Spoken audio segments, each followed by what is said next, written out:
Young woman missing without a trace since December 28th. Police have no answers tonight, no reason why she would have left, not even an online boyfriend.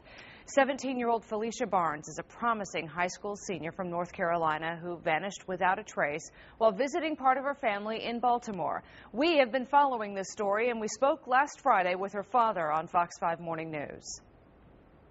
The family don't believe she's gone on or anything like that. We just feel that someone has her. And we pretty much shook the city up, and now they won't let her go, you know. But that's no problem. We just asked them to let her go. With no leads, Phylicia's family wants to expand the search nationwide, and Baltimore City Police have been pushing to get national attention. I spoke earlier tonight about that with Baltimore Police Communications Director Anthony Guglielmi. My first question for you is, when this case started, you all reached out to many media outlets, and I understand you didn't get much response in the beginning. What's your take? Why did you not get the response that you were asking for? You know, Laura, Phylicia went missing on December 28th, and it took us about a day and a half or so to realize that there's something a little odd with this case. Phylicia comes from a very normal background. She has a great family upbringing. She's an honor student from North Carolina, came up to Baltimore to visit some family. When she was first reported missing, police were investigating to see if she was a possible runaway or if she met somebody online or was maybe hanging out at a college campus. How soon after she went missing did you go to the media? Went to the media about a day and a half to 2 days after she went missing. And what was the response? It was real. The response from the local media was great. After she missed her flight home back to North Carolina, we did a big push to national media because we feared that she possibly could be abducted. And the response was a bit anemic in the beginning. Why do you think that was the case? Well, you know, Laura, I'm not a news director, but my job at the BPD is to put out information like this so that we can solve cases and we can help people. Phylicia needs help.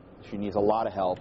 And the only difference between a case like this and something like the Natalie Holloway case is Phylicia went missing in Baltimore. She's from North Carolina, and she's African American. Other than that, it is our opinion that this case should have, you know, jumped right off the ground and gotten some pretty heavy exposure. Do you believe it's because she was as African American that this didn't get the necessary response? You know, Laura, again, I don't make those decisions. I just put out the information, and it's not very often that a police department puts information out and asks for help for a missing person case. It's the first time that we've done it in the 3.5 years that I've been in Baltimore, and you know, we just needed a little bit of help. Anthony, how much did that lack of response set you all back in the investigation? Well, I mean, as far as the case goes, I mean, we wanted Phylicia's picture on every milk carton from here to Las Vegas. I mean, she was a missing girl. We believe something terrible has happened to Phylicia. Somebody possibly had taken her or did something very bad to her in Baltimore, and we need help. We have no physical evidence in this case. We've interviewed dozens of individuals. We have the FBI involved, the National Center for Missing Children, the Maryland State Police. The best of the best as far as law enforcement resources are working this case, and the Baltimore Police Department are at full throttle. And what we need is some public assistance. We need some intelligence that will really lead detectives into a direction. You were following up on a lead just last night, a possible body in a gutter. Can you tell us anything about that and what other leads you may have?